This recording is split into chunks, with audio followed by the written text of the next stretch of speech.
beyond evil, beyond your wildest imagination.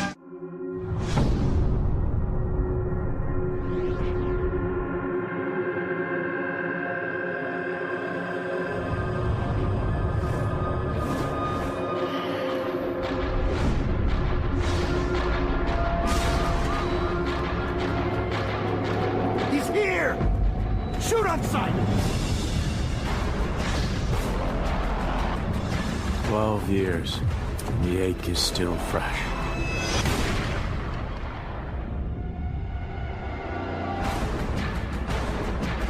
Like a raw, angry nerve. This isn't about healing. I'm not looking for closure.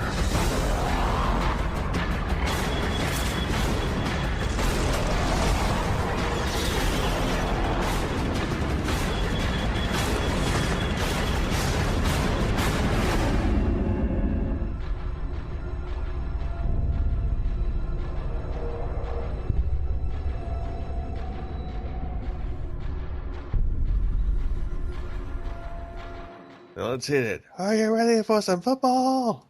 No. What's Monday night?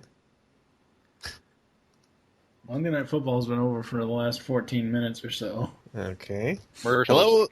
Thank God I'm not the only one that gets screwed up on intros. Let me just say this really quick. Its commercial is occasionally interrupted by a football game. Oh, so the Super Bowl. Yeah. Okay, go ahead. Hello and welcome again to Animation Aficionados crossing over with ToonCast Beyond. We are continuing our look through the DC animated original movies. I am your host, Ben, joined by my co-host, TV's Mr. Neil. I'm smarter than the average. And we have with us the host of ToonCast Beyond, TFG1 Mike. Hello. And tonight we are talking about Batman Year One. Batman Year One, of course, is based off of the groundbreaking graphic novel Batman Year One of the same name, published by DC Comics, written by Frank Miller. This was the reboot after Crisis of the Infinite Earths for Batman.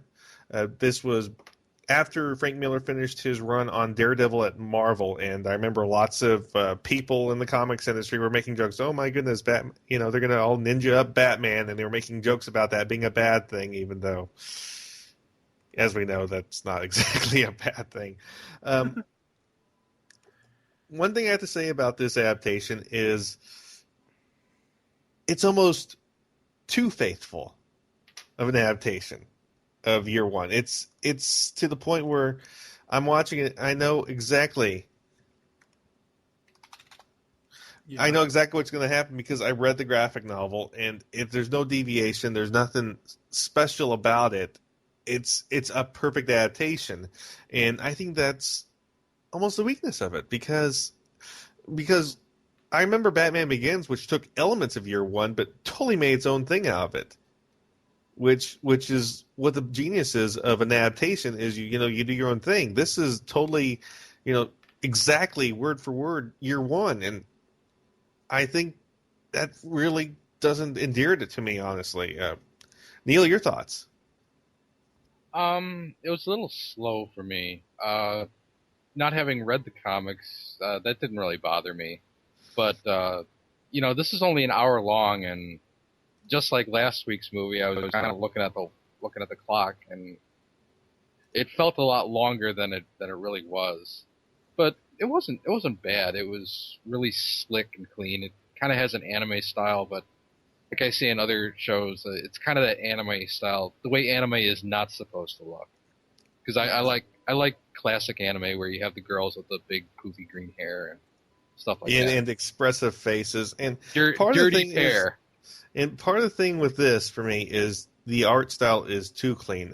There was a rawness in the original graphic novel. The art was so extremely raw. And the rawness itself had this sort of emotion. The heavy ink lines, the heavy colors, the heavy blacks. It sort of dripped to this noir feel that really helped Year One, because Year One was a story of duality between Batman and Bruce Wayne, Bruce Wayne and Jim Gordon, and both of their struggle to do right by themselves and do right by the city. And it's a classic noir story where you have two very opposite point of views, but they both intertwine, and there's similarities that weave in and out as they meet and then go off into their own tangents and meet again. That's classic noir, and it worked great in the graphic novel, but I think in the actual animated format, it really didn't do it for me. And like I said, I think part of the reason with that is just the art style is so clean, so incredibly clean that it loses all that raw roughness that made me love the artwork in the comic. Yeah. For me, this movie should be called Commissioner Gordon Exiled to Gotham. This is pretty much a full-on... I mean, I know they're both narrating the story, and it's both of their point of views between Batman and Gordon, but to me, this is more of a Gordon story and more of corruption in Gotham story than it is ever a Batman story whatsoever. I'm going to read one production note here. The film's producer, Bruce Timm, said that the original story arc is already cinematic, so the adaptation to film was straightforward. Bryan Cranston originally turned down the role as James Gordon because he was unfamiliar with both animation and classic comics. Cranston said of this, "I wasn't aware of this level of storytelling in animation. I confess that freely."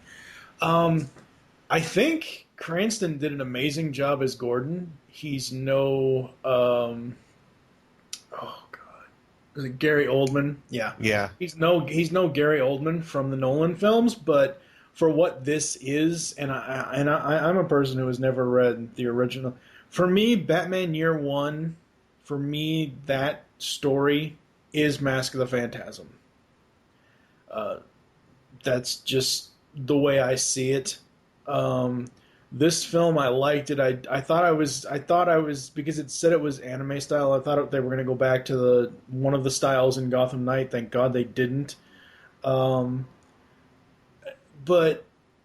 it just, I've watched the movie twice, and I didn't even watch it before we started the record tonight. I was going to, but it was so fresh in my mind. I originally watched it when I first bought it through iTunes. I watched it for enjoyment then, and I liked it. I thought it was great. I liked all the different, stories within the movie as far as the corruption in the police, as far as Batman trying to find his identity and all this and all that, or as far as Bruce trying to find his identity and all this and all that. I watched it a second time about 2.5, 3 weeks ago before I wrote a little mini review on it. I like it. It's okay, but Under the Red Hood is, at this point, Under the Red Hood is my favorite singular Batman movie in the DC Universe movies at this point. And I think that's exactly right, because Under the Red Hood is exactly how they should do these things, where they take a vague concept and they work from there. And as Bruce Timm said, they did a faithful adaptation, but I think that's what killed it for me. It's too faithful. It's way too faithful. And it's down to where I know exactly how each shot will go because I've seen it before. It doesn't surprise me. And the art style is too clean. It doesn't wow me. It doesn't draw me in like that raw roughness that comic had. And one of the things, they did actually add a little bit in here. The fight between Selina, the African-American prostitute, and Bruce Wayne in the comic was one panel long where Batman pretty much blocks a kick, says she knows karate, but only karate, and then lays her out with a punch. Yeah. And that's what I remember. The this really didn't wow me. This really didn't keep my interest in. I'm a big fan of Frank Miller's early work. Like I said, I loved his Daredevil Born Again run. I loved the Year One comic. Right. But this is too faithful. It is way too faithful. It doesn't add anything new to the DNA. It's a clone. It's a clone. As everyone knows, each time you clone, you lose something. And in some cases, you have parts in the movie that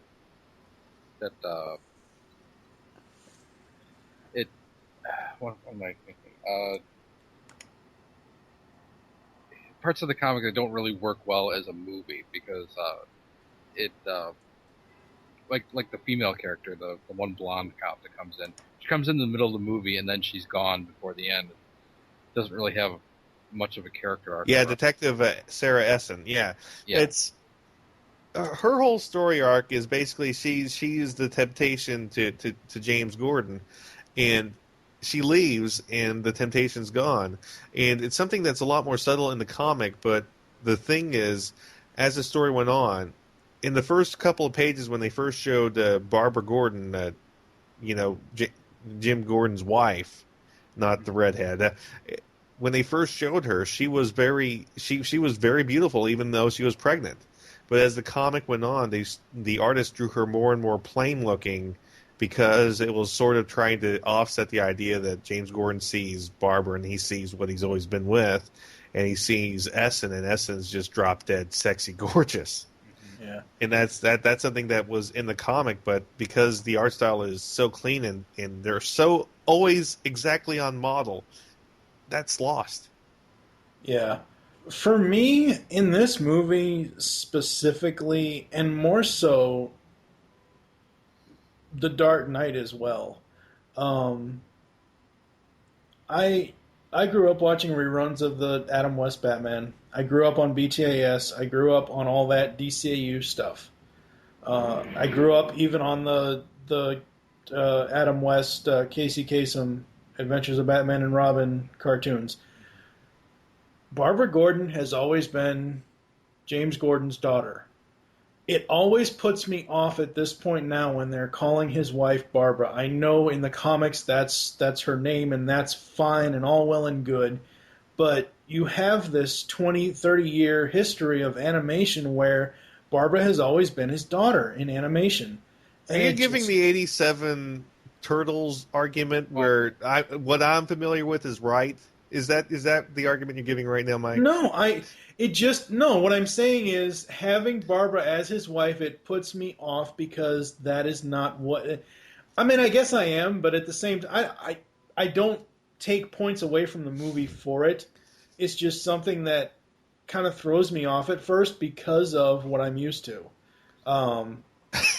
So essentially you are saying exactly that, and I think that's very unfair because you limit yourself to new interpretations or even old interpretations you don't know of. But on the other side, you also have to think about that the animation market is larger than the comic market, so that might actually throw a lot of people off. That's absolutely true, and I think that's part of the entire overall detriment of Year One is, like I said, it's too faithful an adaptation.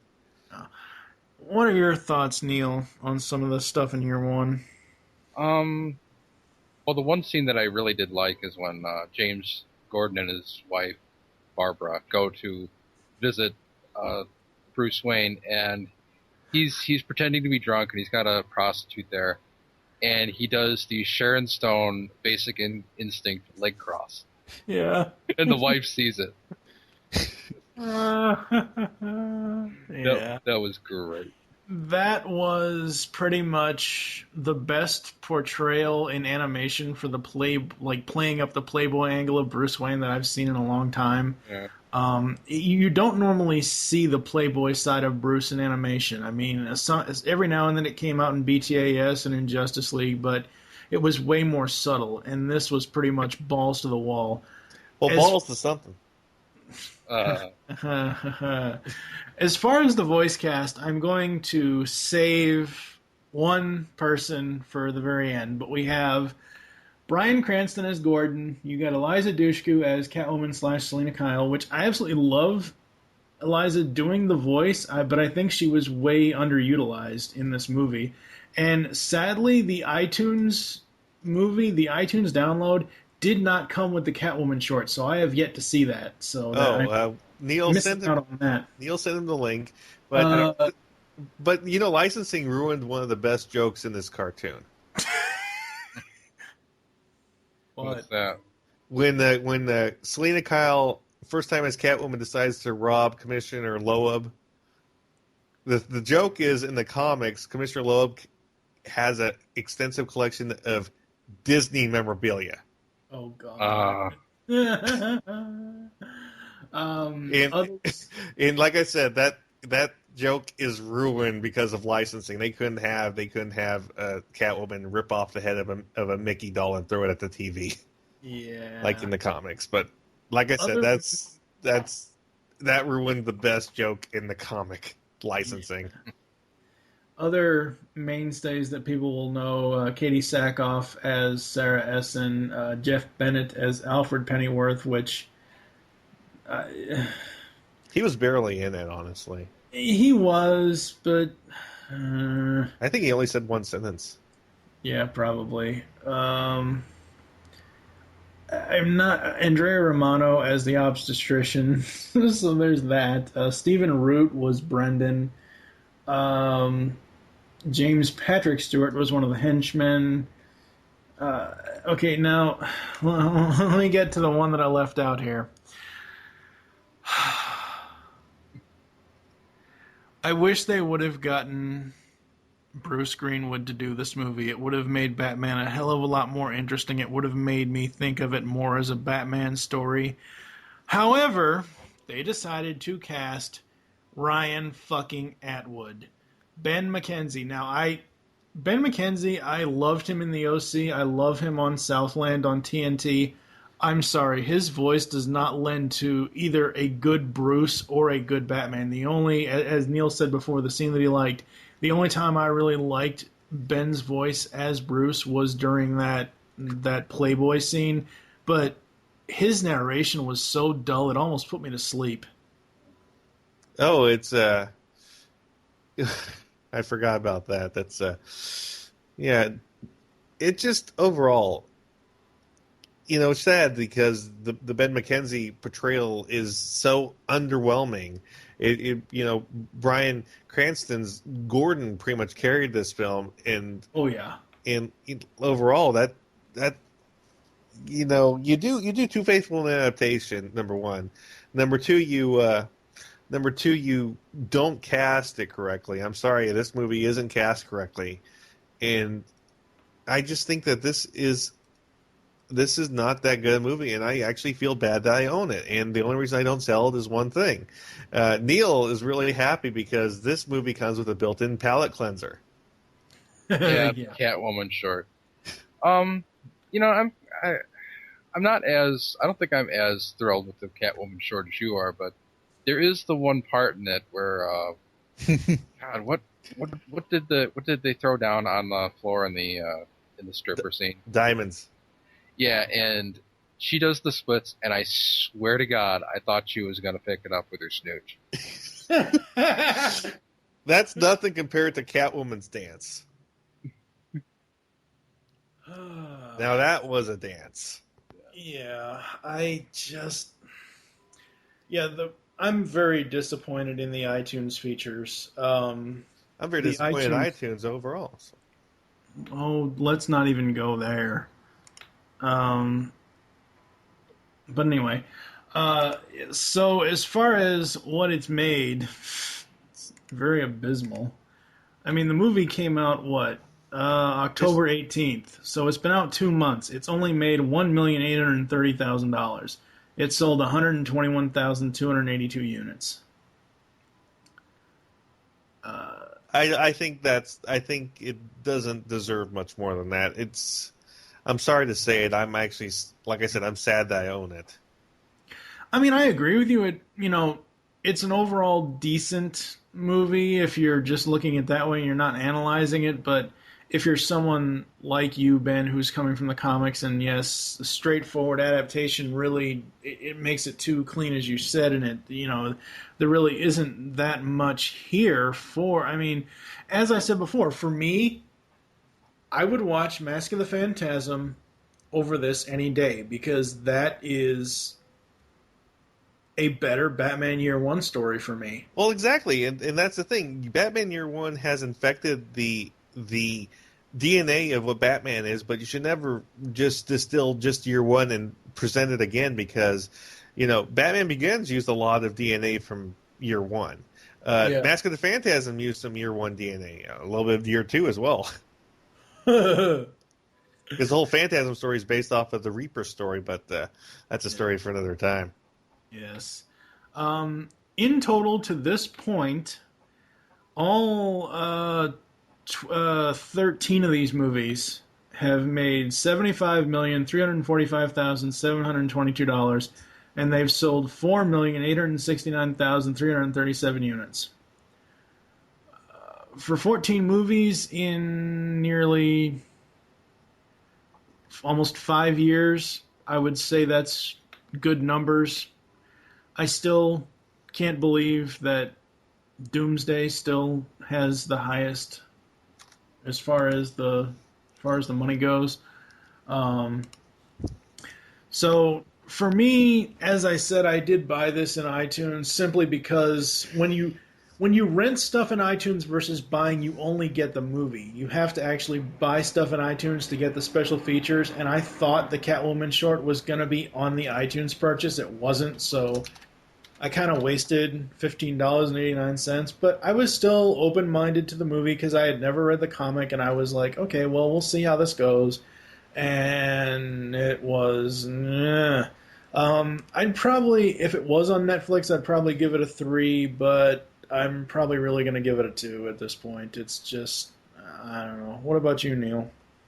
I'll give it a 2 as well. It's with another asterisk, because, you know, it might be worth it for you to rent it if you really want to, but I wouldn't recommend it. Yeah. I would give this a 2 as well. I bought it, and I don't think it's worth a buy. I think if someone can show it to you for free, it's worth seeing it if you're not familiar with the comic. This is pretty much a faithful adaptation, so you get to see what the whole of the hubbub about year one is, but I think you're really missing out because it doesn't have any of the rawness in that art. It doesn't have any of that rawness, so, but it has the exact same story. So, yeah. A 2. Yeah. All right, so we are going to take a break here on ToonCast, and we're going to go to some ads, and we'll come back to close the show after that. ToonCast will be back after these messages. The Webcast Beacon Network has been covering and promoting creativity and the creative process since 2007, starting with the Webcomic Beacon, a topical webcomics podcast with a jovial bunch of misfits like your local morning radio show. Also, the Webcomic Beacon newscast, recaps, reviews, and discussions of community and industry news relative to comic creators, especially of digital distribution. Also, the Tropecast, the ever-tangential discussion of literary and visual memes. And finally, Web Fiction World. Before webcomics, there was independent and self-published web-release written fiction and literature. Find this all at webcastbeacon.com. Be sure to grab a master RSS feed or master iTunes feed and not miss a thing. Like animation? Come listen to Animation Aficionados. And if you disagree with us, you could be a guest on a future show. Available on iTunes, the Zune Market, and animationaficionados.com. Movie Week in Review is the Geekcast Radio Network's weekly movie podcast. Steve and Mike take a look back on their favorite films and give you their thoughts. They also bring in co-hosts at times. If you are a movie buff, listen to M-Wire only on geekcastradio.com. Hey, I'm Gary. I'm Greg. I'm Chuck. And I'm Justin. Join the four of us every week on the internet's #1 G.I. Joe podcast, What's on Joe Mind? That's right. It's Joe news, reviews, and special guests like you've never heard them before delivered right to your MP3 player. Think of it as Joe Talk meets sports talk. And we make fun of Chuck. Right. Hey. We're just kidding, Chuck. Kinda. Yeah, sometimes Chuck makes fun of himself. Right. Hey. It's What's on Joe Mind. Every week on the Geekcast Radio Network, InsidePulse.com, Stitcher Smart Radio, and iTunes. Download and listen today. Can I say something about Transformers? No! 2012 marks the 30th anniversary for Masters of the Universe. We here at the GCRN are celebrating with a brand new series of podcasts. The Powers of Grayskull series will cover every episode of every MOTU cartoon. Yes, even that crappy New Adventure stuff. Join Optimus Solo and TF2 and Mike as they tell tales of Eternia, discover the myths of Etheria, become masters in space, and finally masters of Grayskull. You can find the Pogs podcasts in iTunes and the web at www.geekcastradio.com. Good journey! You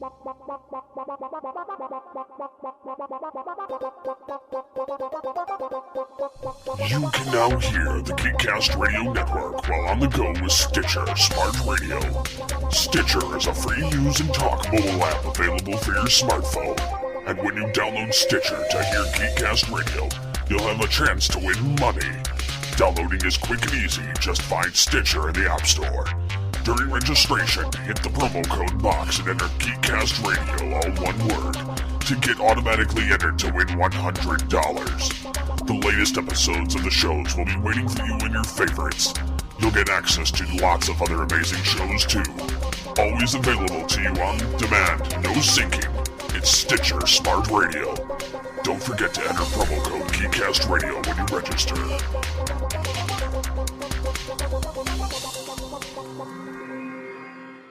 Sword of Omens, give me sight beyond sight. I see a new episode of ToonCast coming this week. Now back to ToonCast.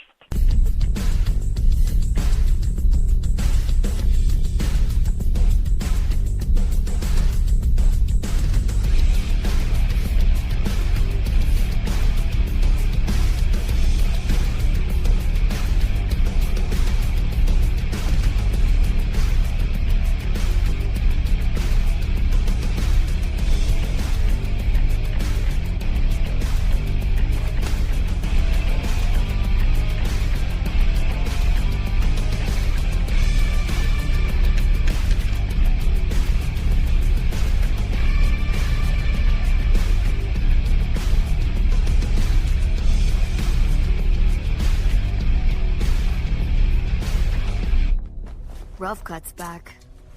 What'd he give you? He must be smuggling diamonds again. That thug would smuggle his own mama. You know, Maggie got one of those last week.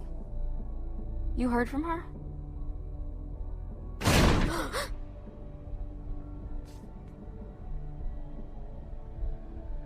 You ladies look like you could use a break.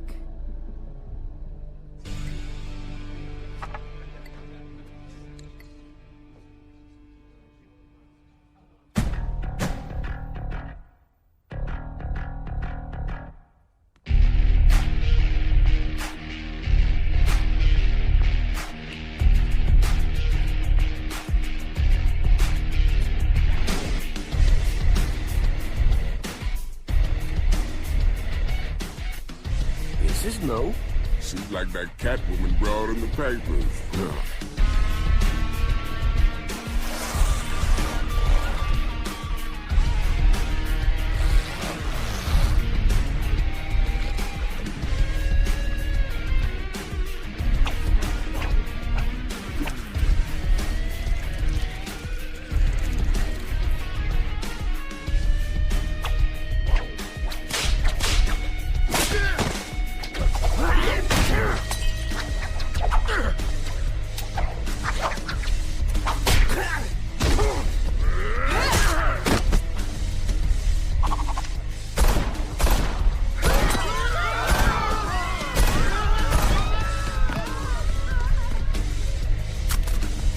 Something I can do for you, pussycat?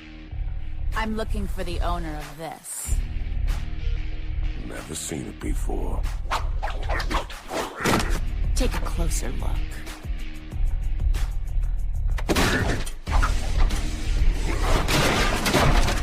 Wow, they should have made a movie out of Catwoman instead of Batman Year One. Yes, during the break, Mike was able to take a peek at the Catwoman showcase short, and like I said, Batman Year One came with an automatic palate cleanser. Yes. Well, aside from that, she didn't really have like a real conclusion in the actual movie. She's doesn't really have much to do with the plot at all. She's just kind of there. Yeah, she's just kind of there, and this kind of adds an extra layer to that. You know, it kind of gives her a more satisfying conclusion. Honestly, I say this isn't the same Catwoman because in the actual because when looking at it, the The costume is different. Not only the costume is different. This is the modern Catwoman costume, but also the Catwoman in year one is African American. This Catwoman obviously is not. Oh, okay. I mean, it's the skin tone's starting to get really light, anyways. But no, this one's definitely Caucasian. Yeah. Not to mention the actual art style is a lot more interesting in this one. It still has that blank stare thing that Neil doesn't like. Yeah. But the bodies make up for it. Oh, yes, they do. I'm actually surprised I'm surprised that they were able to even put this on a PG-13 rated movie, because at first I thought that Red Bikini Stripper was actually... I thought we were going to actually see full frontal. What do you think this is, Stripperella? Yeah, pretty much, yeah. No, this is way too well animated for Stripperella. Oh. But one thing we have to mention is just Catwoman's strip dance. Wow. That was more of like gymnastics stripping than anything else. That was just awesome. What about that zip all the way down? Oh, yeah. That went down quite a bit. Yep. And where'd she hide that whip? Yeah, I know. It doesn't hurt that, well, it actually helps it, but it doesn't hurt that Eliza Dushku provided the voice for it. Were you picturing Eliza Dushku doing the dance? Oh, hell yeah. Who wasn't? Don't tempt me. We might have to take another break. Ew. But this really, I could sing the praises of... I could sing the praises for this all day long, because I think because everything year one did wrong, Catwoman did right, and like telling an original story based off of a piece of DNA versus something else. And I know this movie can cause a lot of people to lose pieces of their DNA, but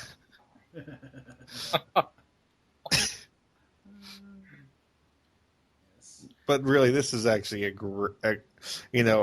like I said, the only thing that keeps me from selling year one is the Catwoman short. Yep.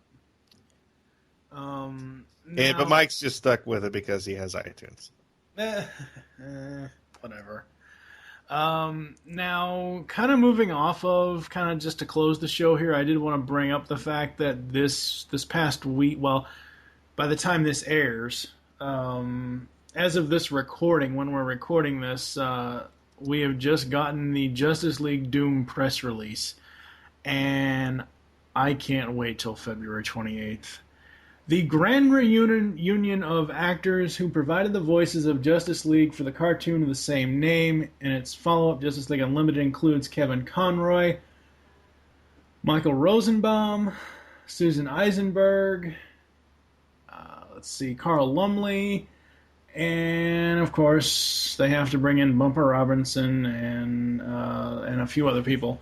But yeah, we are getting all the Justice League voice actors.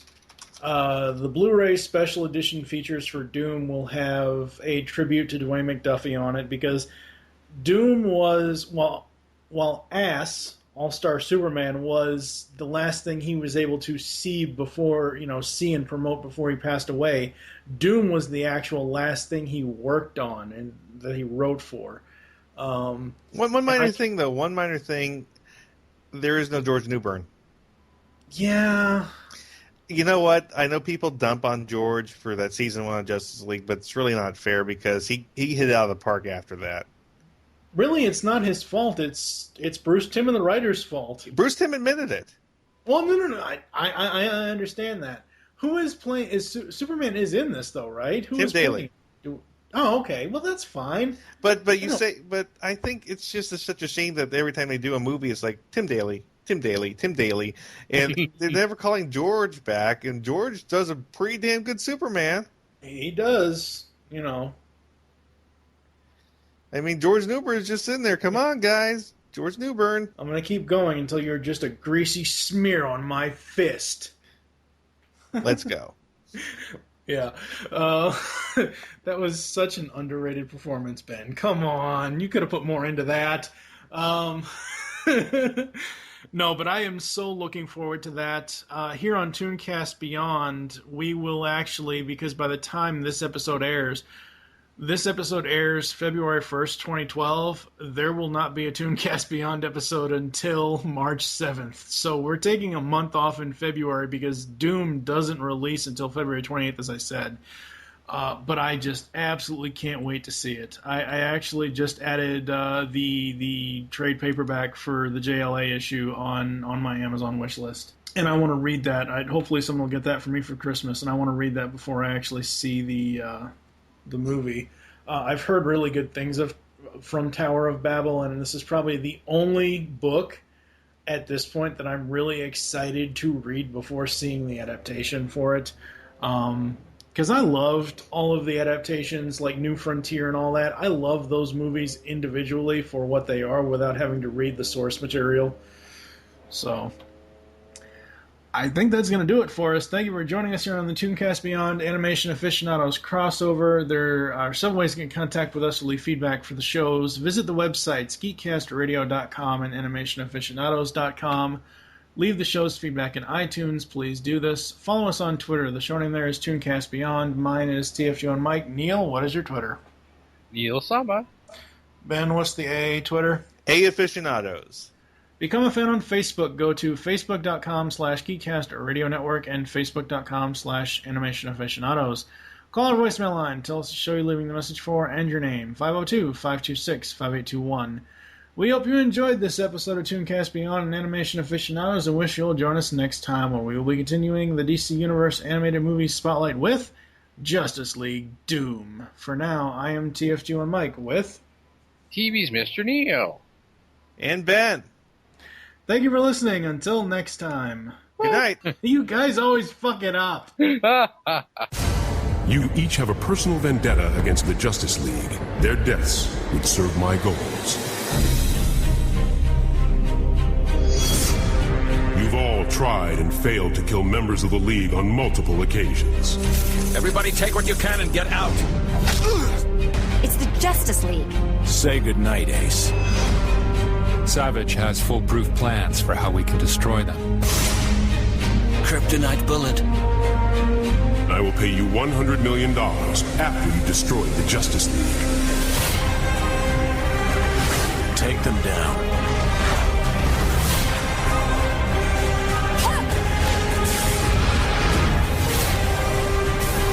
Pick a card.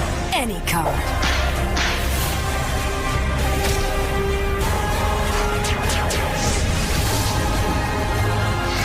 Before, I broke the bat. Today, I break the man. Welcome to the Legion of Doom.